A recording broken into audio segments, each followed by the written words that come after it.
अब हम आ जाते हैं अपने सेकंड चैप्टर पे, कंज्यूमर इक्विलिब्रियम।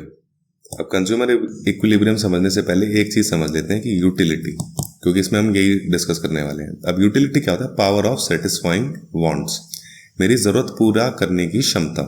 और इसको मेजर करने की यूनिट्स होती हैं, जैसे डिस्टेंस को मेजर करने की यूनिट होती है किलोमीटर, यूटिलिटी को मेजर करने की यूनिट होती है यूटिल्स। ठीक है।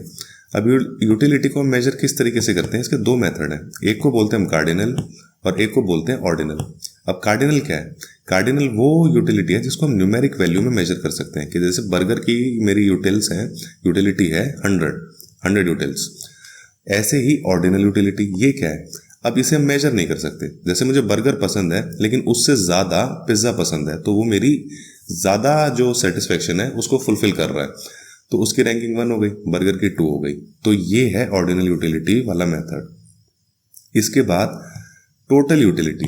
भाई मेरी मान लो आज की टोटल यूटिलिटी या ज़रूरत है 100 यूटिल्स, जिसमें 10 कहीं से आ रही है, 20 कहीं से आ रही है, 50 कहीं से आ रही है, 20 और कहीं से आ रही है। इस तरीके से ये टोटल यूटिल्स है। लेकिन न्यूमेरिकल्स आएंगे, इसमें छोटे छोटे क्वेश्चंस आएंगे और उसे कैसे सॉल्व करना है। तो एक ही फॉर्मूला है पहला, total utility is equal to summation of marginal utility. इसके बाद दूसरा एक फॉर्मूला है मार्जिनल यूटिलिटी का, is equal to total utility n minus total utility n-1। अब समझते हैं इसको टेबल की हेल्प से। ठीक है।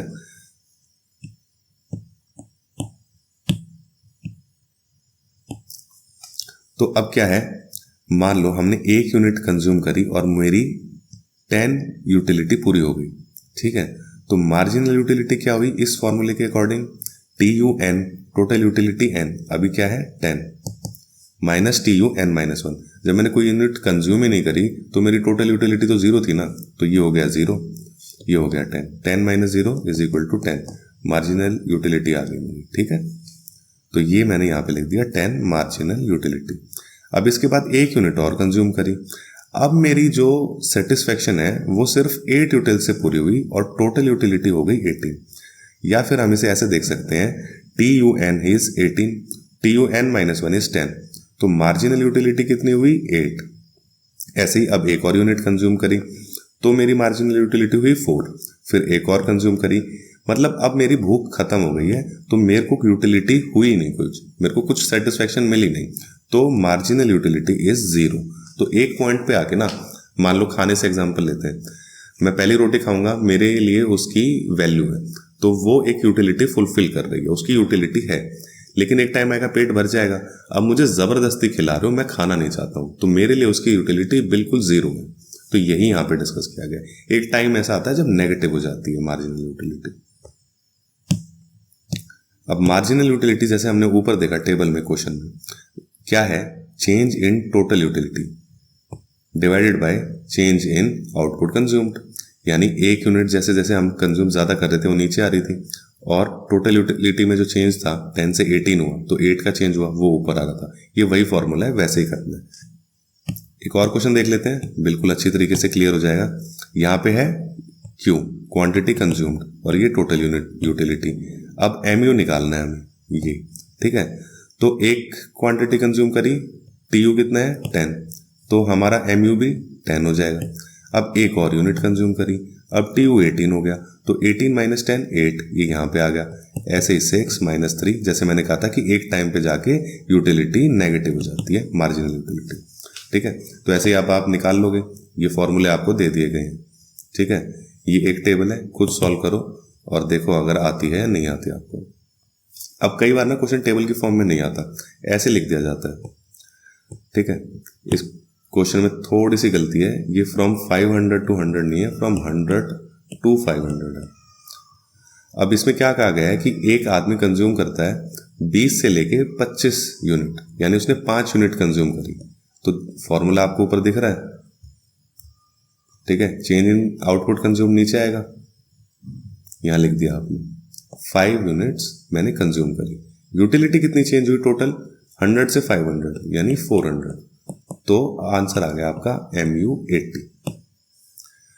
अब ये तो हो गया हमारा मार्जिनल यूटिलिटी। अब इसी से रिलेटेड एक कॉन्सेप्ट आता है बजट लाइन, प्राइस लाइन, कि एक कॉम्बिनेशन है, एक प्रोडक्ट है X, एक प्रोडक्ट है Y, उनकी क्वांटिटी और प्राइस का एक कॉम्बिनेशन है जो एक कंज्यूमर की सबसे ज़्यादा यूटिलिटी फुलफिल करता है। उस लाइन को दिखाती है बजट लाइन, जिसका फॉर्मूला है m is equal to P X into Q X plus P Y into Q Y. इसका स्लोप होता है minus P X by P Y. ये याद रखना, स्लोप भी पूछ लिया जाता है, ठीक है। अब इसके बाद हम एक और चीज़ डिस्कस करेंगे, फिर बताएंगे कि बजट लाइन का यूज़ क्या है। उससे पहले law of diminishing marginal utility, इसका मतलब क्या है? जैसे मैंने आपको बताया ना कि एक टाइम पे जाके मेरी भूख मिट जाएगी और रोटी मेरे को खिलाओगे या और खाना मुझे खिलाओगे तो उस ज़बरदस्ती खिलाओगे, उसकी वैल्यू इतनी नहीं है, बल्कि मार्जिनल यूटिलिटी नेगेटिव हो गई है अब मेरे लिए। तो यही यहाँ पे एक्सप्लेन किया गया है। तो यही है डिमिनिशिंग मार्जिनल यूटिलिटी, कि marginal utility decreases with each successive unit consumed. अब इसकी भी कुछ अजम्पशंस हैं। अजम्पशंस क्या हैं इसकी? कि आदमी रैशनल पर्सन हो, यानी ढंग से सोचता हो, रैशनल तरीके से, लॉजिकल तरीके से सोचता हो। दूसरा कि यूनिट जो है ना वो स्टैंडर्ड आइटम की कंज्यूम हो रही हो, या standard unit of item are consumed. फिर थर्ड है कि नॉन एल्कोहलिक प्रोडक्ट्स की बात करी जा रही है, यहाँ पे लिकर की बात नहीं करी जा रही है, क्योंकि वो क्या होता है, आदमी कंज्यूम करता है तो कंज्यूम करने के बाद उसका और मन करता है, यूटिलिटी उसकी बढ़ती जाती है पीने के बाद। तो ये 3 अजम्पशंस रहेंगी इसमें। और अब आता है इंडिफरेंस कर्व। इसके बाद हम डिस्कस करेंगे कि बजट लाइन का कहाँ यूज है इसमें, ठीक है। अब इंडिफरेंस कर्व क्या होता है? आपका एक प्रोडक्ट है, फॉर एग्जांपल फूड, और दूसरा प्रोडक्ट है क्लोथिंग। अब आप देख पा रहे हैं, ठीक है। अब मैं ये कहूँगा कि मेरे पास अभी हर चीज़ मतलब खाना ही खाना है और क्लोथिंग नहीं है, तो मेरे लिए बहुत थोड़ा सा खाना कम करके अगर थोड़े से कपड़े आ रहे हैं तो उसकी यूटिलिटी ज़्यादा होगी कंपेयर टू सारा खाना खाने के और बिना कपड़ों के रहने के, ठीक है। तो हम थोड़ा सा आगे आएंगे तो बहुत थोड़ा फूड सेक्रीफाइस करके क्लोथिंग की यूटिलिटी ज़्यादा फुलफिल हो जाएगी। बस यही ये ग्राफ है। जैसे जैसे हम आगे जाएंगे एक पॉइंट ऐसा आ जाएगा, अब मुझे खाना ज़्यादा वैल्यूएबल है, उसकी यूटिलिटी ज़्यादा है, तो कितने ही कपड़े खरीद लो, खाना मैं और कम नहीं करूँगा अपना। तो ये इंडिफरेंस कर्व्स होते हैं, ठीक है।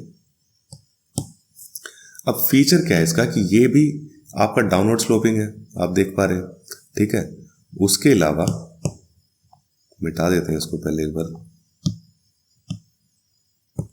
जैसे कि production possibility curve was concave to the origin, ये उल्टा है, आपको दिख ही रहा है, इसके कंपेरेटिवली ये कॉन्वेक्स है, ठीक है। थर्ड पॉइंट है कि any point on IC gives same level of satisfaction, कि इस कर्व पे ना कोई भी पॉइंट है उसकी सेटिस्फैक्शन की वैल्यू सेम रहेगी। कॉम्बिनेशन ऐसा है लेकिन वैल्यू सेम रहेगी टोटल। अब आ जाते हैं हम अपने फोर्थ पॉइंट पे। अब इसमें क्या है, इसमें भी शिफ्ट एंड मूवमेंट्स हैं। तो मान लो ये एक कर्व है IC2 और IC1 और IC3। अब IC2 के कंपैरेटिवली जो IC3 है ना, उसमें सेम जगह पे आपको ज़्यादा यूटिलिटी फुलफिल होगी, लेकिन जब लेफ्टवर्ड शिफ्ट होगा तो कम यूटिलिटी फुलफिल होगी। ये आप वैसे भी देख पा रहे होंगे, ठीक है। इस पॉइंट पे, इस पॉइंट के कंपैरेटिवली ज़्यादा आपकी यूटिलिटी फुलफिल हो रही है दोनों प्रोडक्ट्स की, ठीक है। ऐसे इसके कंपैरेटिवली कम फुलफिल हो रही है।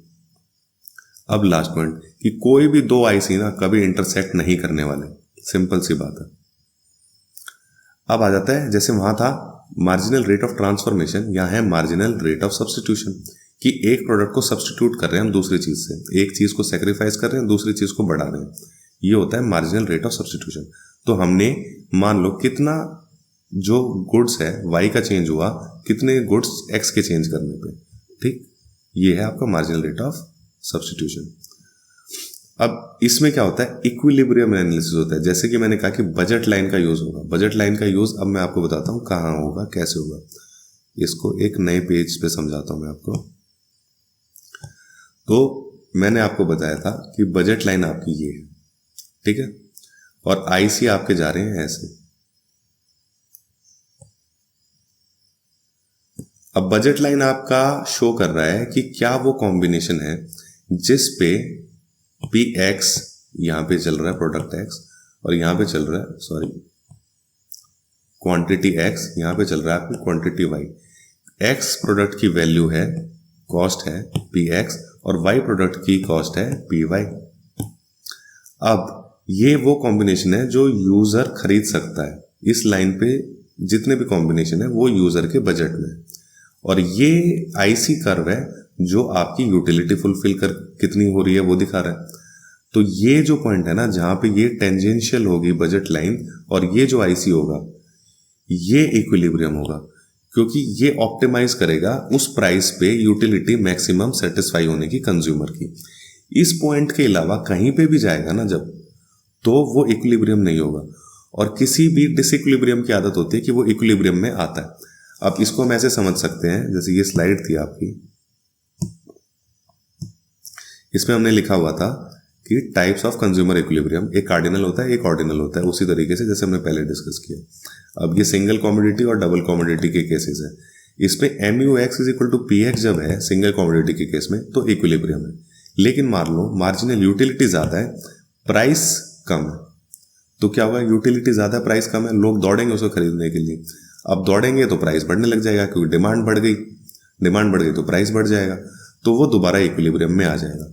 ऐसे ही रिवर्स वाइस वर्सा, ठीक है, दोनों प्रोडक्ट के केस में भी ऐसे ही चलेगा। इसके बाद हम आते हैं अपना ऑर्डिनल यूटिलिटी पे भी। ये भी बात वही कहना चाह रहा है लेकिन अलग तरीके के एनालिसिस से, ठीक है। ये स्लोप है PX बाय PY, ये इसके फॉर्म में बता रहा है कि MRS marginal rate of substitution is equal to PX by PY, तब इक्विलिब्रियम एग्जिस्ट करेगा। उसके अलावा कोई भी केस होगा तो इक्विलिब्रियम एग्जिस्ट नहीं करेगा, वो वापस आएगा इक्विलिब्रियम की तरफ। यहां आपका ये खत्म हो जाता है। इसके बाद थर्ड चैप्टर है प्रोडक्शन फंक्शन। मैं अब आपको बता रहा हूं, देखो इतनी बड़ी स्लाइड है, आपने PDF डाउनलोड कर ली होगी अभी तक, और ऑलमोस्ट मोर देन 1/3 हमने माइक्रो इकोनॉमिक्स ऑलरेडी कवर कर दिया। तो ये सब्सक्राइब कर लो चैनल को, ताकि जब अपडेट आए तो आप मिस ना कर जाओ। और टेलीग्राम चैनल जरूर ज्वाइन कर लो, क्योंकि PDF सारी की सारी आपको वहीं पे मिलने वाली है, ठीक है। चलो, thanks for watching, have a nice day.